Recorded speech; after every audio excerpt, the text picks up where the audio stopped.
Hey, guess what? I'm gonna be a mother. Oh wow, congratulations! I'm so happy for you. Yay, I'm gonna be a mother in 9 months. Nice! So, have you financially planned for your period of maternity?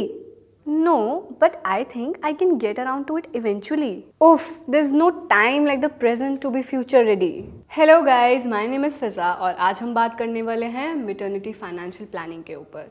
Like how a bird wants to bring food for her children to a nest, maternity makes women work hard for their child. Baby के birth से पहले कई prenatal procedures भी follow किए जाते हैं जो काफ़ी कॉस्टली होते हैं. This includes vaccination, pills and medicines. Time के साथ साथ हेल्थ केयर कॉस्ट भी काफ़ी बढ़ रही है जो एक क्लियर इंडिकेशन है that it's high time to foolproof your financial planning. अपनी मैटरनिटी लीव को फाइनेंशियली प्रिपेयर करने के लिए आपको ये जानना बहुत ज़रूरी है कि आप कितनी देर काम से दूर रहना पसंद करेंगे. लेकिन अगर आप वरिड हैं कि आपकी ऑर्गेनाइजेशन या कंपनी आपको छुट्टी देने के लिए परमिट करेगी या नहीं, so to add to your information, अगर आप एक कंपनी में सैलरी अर्नर हैं, so the maternity benefit act 2017 कहता है कि आपको 26 वीक्स की पेड मैटरनिटी लीव लेने का पूरा हक है. And also it allows for a work from home situation after a mutual agreement with your employer. अगर एक ऑर्गेनाइजेशन में 50 से ज़्यादा एम्प्लॉयज़ काम करते हैं, सो एज अ रूल उन्हें वर्किंग मदर्स के लिए नर्सरी रूम भी क्रिएट करना पड़ता है. इसके अलावा कंपनीज की तरफ से ग्रुप मेडिकल इंश्योरेंस भी ऑफर की जाती है.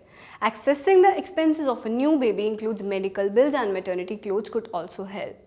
हर मंथ का कॉस्ट रैपिडली इंक्रीज होता है जिसमें baby food, toys, clothes and wipes के एक्सपेंसेस बढ़ते जाते हैं.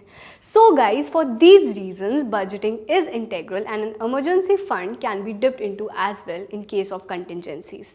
Additionally, if you have a spouse or partner, you could learn what benefits they can avail. अगर आप अपनी हर ट्राइमेस्टर की प्री प्रेगनेंसी कॉस्ट को अच्छे से बिफोर हैंड कैलकुलेट कर लेना चाहिए. Over the past few years pregnancy cost rates भी पहले से काफ़ी बढ़ चुके हैं क्योंकि सी सेक्शन डिलीवरीज की frequency is comparatively more than the normal deliveries. Existing costs need to be cut or curbed, such as unnecessary subscriptions or luxuries which could potentially be earmarked for the cost of raising a child. Maternity leave over हो जाने के बाद भी there are chances your income changes क्योंकि नए expenditures जैसे day care और child care भी एड ऑन हो जाते हैं. So that is why ये बहुत इंपॉर्टेंट है कि आप अपने फ्यूचर चाइल्ड की फाइनेंशियल नीड्स को पूरा करने के लिए एक सेपरेट इन्वेस्टमेंट प्लानिंग करें. Along with it, there has to be an adequate life insurance for the children. You could also start planning for funding education for children, even for higher education. Maternity के time जब आप plan करें तो याद रखें कि child saving plan की भी काफ़ी मदद ली जा सकती है. For example, there is a Sukanya Samriddhi scheme offered by the government which also has some degree of tax exemption which cuts expenditures for women as well as families. The birth of a child is very memorable. For that moment to be special in every way, it is very important to be well planned. So guys, let's make financial planning for maternity easy.